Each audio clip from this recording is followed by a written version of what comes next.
ជំរាបសួរបងប្អូនទាំងអស់គ្នាថ្ងៃនេះខ្ញុំនឹងលើកយកខ្សែភាពយន្តដ៏ល្បីមួយរបស់ប្រទេសអង់គ្លេសបែបមនោសញ្ចេតនានិងបែបសុភមង្គតដែលពោរពេញទៅដោយរឿងអាត់កំបាំងជាច្រើនរឿងនេះមានចំណងជើងថាគ្រូស្ពិនភ្នែកម្នាក់នេះមានសមត្ថភាពស្ពិនភ្នែកដ៏អស្ចារ្យគាត់មានឈ្មោះថា Edward ដើមដំបូងនៃរឿងនេះគេចាប់ផ្ដើមនិយាយអំពីតួអង្គប្រុសរបស់យើងនៅពេលដែលគាត់នៅជាកុមារនាថ្ងៃមួយនៅតាមផ្លូវ Edward បានជួបនឹងគ្រូស្ពិនភ្នែកចំណាស់ម្នាក់តែចាំម្នាក់នោះបានសម្ដែងនូវសិល្បៈស្ពិនភ្នែកដ៏អស្ចារ្យចាប់តាំងពីថ្ងៃនោះមក Edward ចាប់ផ្ដើមរៀនសម្ដែងសិរាសកម្មទាំងយប់ទាំងថ្ងៃសមត្ថភាពសម្ដែងសិរាសកម្មរបស់កុមារ Edward បានធ្វើឲ្យកុមារីឈ្មោះ Sophia មានការចាប់អារម្មណ៍ជាខ្លាំងពួកគេទាំងពីរក៏ចាប់ផ្ដើមមានចិត្តស្រឡាញ់គ្នាទៅវិញទៅមកប៉ុន្តែដោយសារតែ Sophia គឺជាកូនស្រីដែលជាប់សាច់ជាងខ្សែរាជវង្សដូច្នេះពួកគេទាំងពីរមិនត្រូវបានអនុញ្ញាតឲ្យតាក់ទងគ្នាឡើយនេះយប់មួយនៅពេលដែលគូស្នេហ៍វ័យក្មេងទាំងពីរនេះគ្រោះនឹងរត់គេចខ្លួនទាហានប្រចាំគ្រួសាររបស់កុមារី Sophia បានមកទាន់និងបានបំបីពួកគេទាំងពីរទាហានទាំងនោះបានគំរាមកុមារ Edward ថាប្រសិនបើ Edward នៅតែហ៊ានតាក់ទង Sophia ទៀតពួកគេនឹងសម្លាប់គ្រួសាររបស់ Edward ចោលទាំងអស់ដើម្បីកុំឲ្យមានបញ្ហា Edward ក៏សម្រេចចិត្តចាកចេញពី Sophia ហើយដើរត្រាច់ចរជុំវិញពិភពលោក15ឆ្នាំក្រោយមកគេឃើញថា Edward បានត្រឡប់មកស្រុកកំណើតរបស់ខ្លួនវិញហើយគាត់បានក្លាយទៅជាគ្រូស្ពិនភ្នែកដ៏ល្បីល្បាញម្នាក់ការសម្ដែងរបស់ Edward ពិតជាអស្ចារ្យនិងទាក់ទាញសូម្បីតែព្រះបត្រានៃប្រទេសអង់គ្លេសក៏ចូលមកទតការសម្ដែងសិរាសកម្មរបស់គាត់ដែរមុនពេលចាប់ផ្ដើមសម្ដែង Edward ក៏បានអញ្ជើញ fan របស់គាត់ឲ្យមកឡើងសម្ដែងជាមួយគាត់នៅលើឆាកភ្លាមៗនោះព្រះបត្រាបានអនុញ្ញាតឲ្យ Sophia ដែលជាគូដណ្ដឹងរបស់ទ្រង់ឡើងលើឆាកនៅពេលដែល Edward ឃើញ Sophia ភ្លាម Edward ដឹងថានាងគឺជាគូស្នេហ៍វ័យក្មេងរបស់គាត់ការសម្ដែងក៏ចាប់ផ្ដើមឡើ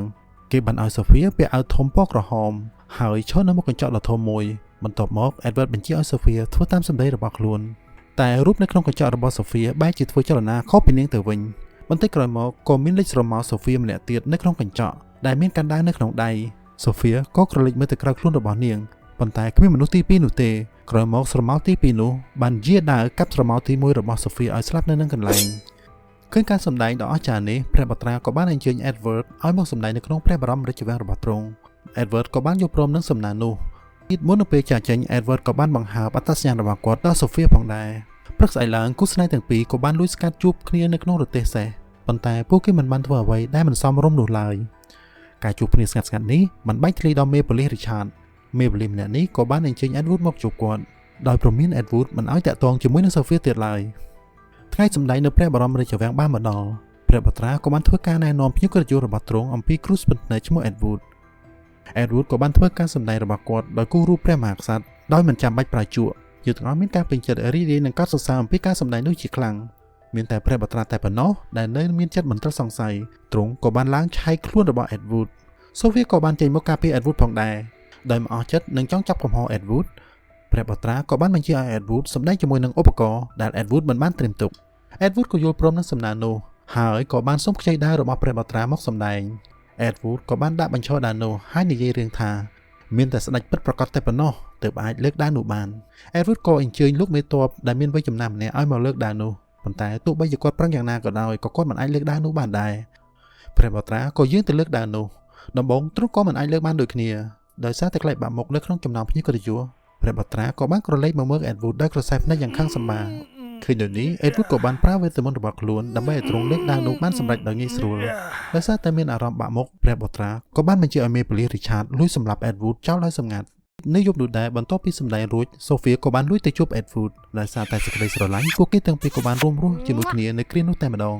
Sophia ក៏បាននិយាយប្រាប់ Edward ពីគម្រោងដែលព្រះបត្រាចង់សម្លាប់ Edward និងគម្រោងដែលចង់ដណ្ដើមរាជបល្ល័ង្កពីព្រះបិតារបស់ទ្រង់ដើម្បីកុំឲ្យមានបញ្ហាគូស្នេហ៍ទាំងពីរនេះក៏សម្រេចចិត្តលួចរត់គេចខ្លួននៅយប់បន្ទាប់ព្រឹកឡើង Edward ក៏បានទៅដកលុយទាំងអស់របស់ខ្លួនចេញពីធនាគារហើយគាត់ក៏បានប្រគល់លុយទាំងអស់នោះទៅឲ្យ Sophia Edward ក៏បានឲ្យជំនួយការរបស់គាត់ត្រៀមចាំទទួល Sophia ផងដែ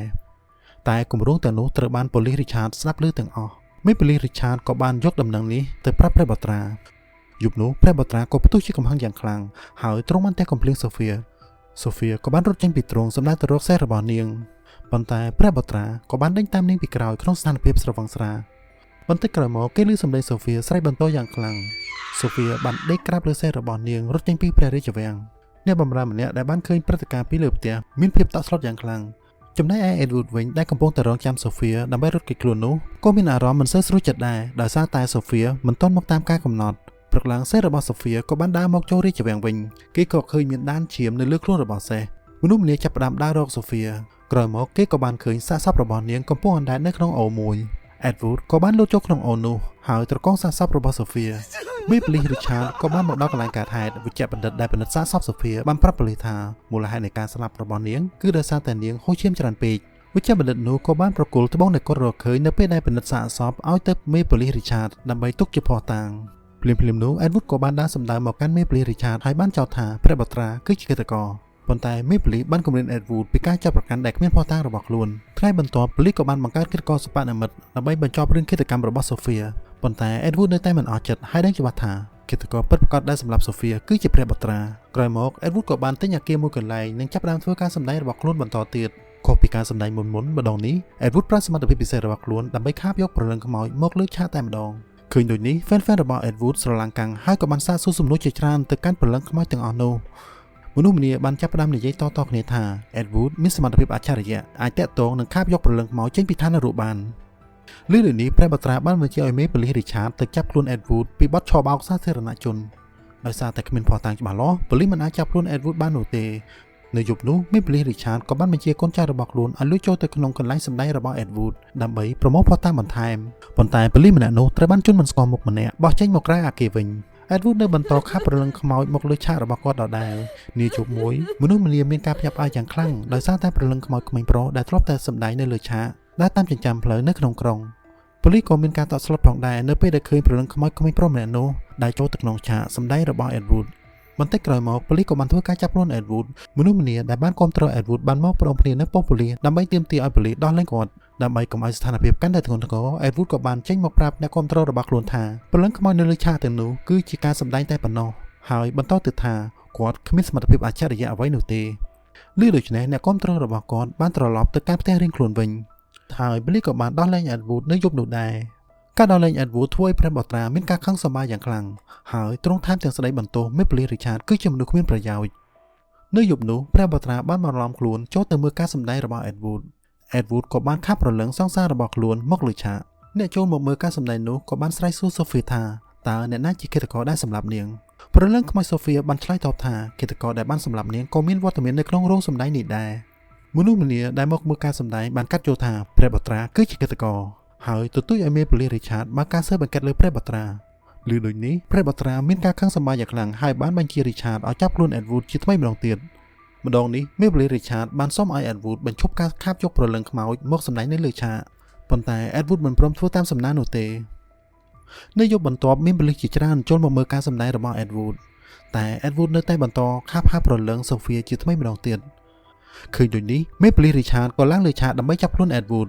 ប៉ុន្តែនៅពេលបំរុងនឹងធ្វើការចាប់ខ្លួនមេប៉ូលីស Richard បានភ្ញាក់ខ្លួនព្រឹកថានោះគឺជាព្រលឹងរបស់ Edward តែប៉ុណ្ណោះ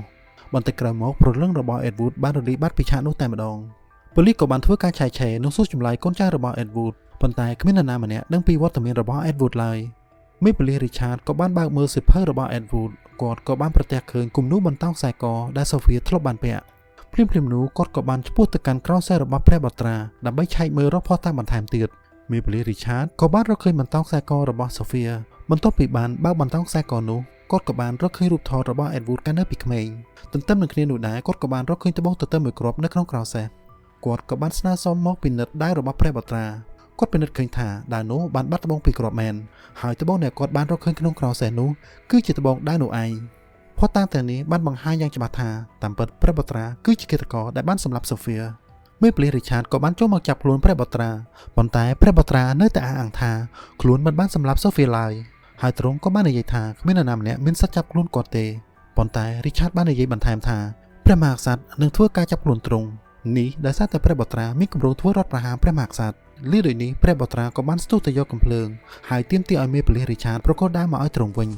ទន្ទឹមនឹងគ្នានេះដែរទ័ពរបស់ព្រះមហាក្សត្រក៏បានមកដល់ដោយសារតែមិនហ៊ានទទួលស្គាល់ការពិតនិងប្រឈមមុខជាមួយនឹងព្រះបិតារបស់ទ្រង់ព្រះបុត្រាក៏បានបាញ់សម្លាប់ខ្លួននៅនឹងកន្លែងតែម្ដងខណៈពេលដែលមេប៉ូលីស Richard ដើរចេញពីព្រះរាជវាំងវិញក្មេងប្រុសម្នាក់បានហុចសៀវភៅទៅឲ្យគាត់សៀវភៅនោះគឺជាសៀវភៅរបស់ Edward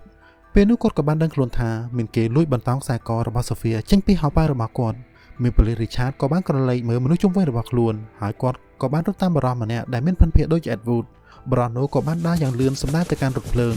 មេប៉ូលីស Richard មិនអាចតាមទាន់បរិសម្នាក់នោះបានទេដោយសារតែរថភ្លើងបានចេញដំណើររួចផុតទៅហើយភ្លាមៗនោះគាត់ក៏បាននឹកឃើញរឿងទាំងអស់ឡើងវិញ តាមពិតវិជ្ជាបណ្ឌិតដែលពិនិត្យសាកសពរបស់សូហ្វីគឺជាជំនួយការរបស់ Edward សូហ្វីប្រហែលជាបន្លំខ្លួនធ្វើស្លាប់តែប៉ុណ្ណោះព្រោះនៅយប់ដែលមានចំនួនជាមួយនឹងព្រះបត្រាសូហ្វីបានដាក់ថ្នាំនៅក្នុងដបស្រាហើយនាងបានបញ្ឈឺឲ្យទ្រង់ប្រើអំពើហិង្សាមកលើខ្លួនបន្ទាប់មកនាងក៏បានក្លែងបន្លំថាព្រះបត្រាបានយកដាវសម្លាប់នាងនៅពេលដែលទ្រង់បានស្រវឹងដេកបាត់ស្មារតីនៅក្នុងក្រោលសេះហើយនាងក៏បានជិះសេះចេញដោយធ្វើខ្លួនដូចជាត្រីរបួសនៅថ្ងៃបន្ទាប់ Edward គឺជាមនុស្សដំបូងដែលបានប៉ះសាកសពរបស់សូហ្វីតាមពិតទៅបានលាបថ្នាំបង្អាកចលនាដង្ហើមហើយក្លែងបន្លំការស្លាប់របស់នាងក្រោយមក Edward ក៏បានបញ្ច្រត់ថ្នាំឲ្យសូហ្វីដឹងខ្លួនឡើងវិញពួកគេទាំងពីរក៏បានសម្ដែងជាព្រលឹងខ្មោចនៅលើឆាកដើម្បីធ្វើឲ្យមនុស្សទាំងអស់ជឿជាក់ថាពួកគេទាំងពីរបានស្លាប់ពិតប្រាកដមែនតាមពិតគោលបំណងនៃការក្លែងស្លាប់របស់ពួកគេទាំងពីរនេះគឺធ្វើឡើងដើម្បីកុំឲ្យព្រះបត្រាតាមប្រមាញ់ពួកគេទាំងពីរតែជាអកុសលព្រះបត្រាគឺចំនួនឆៃឆាវហើយមិនហ៊ានប្រឈមមុខជាមួយនឹងព្រះបិតារបស់ទ្រង់ប្រសិនបើបងប្អូនពេញចិត្តនឹងសម្រាប់រឿងនេះសូមបងប្អូនជួយឧបត្ថម្ភនិងគាំទ្រ Channel របស់ខ្ញុំបាទសូមអរគុណ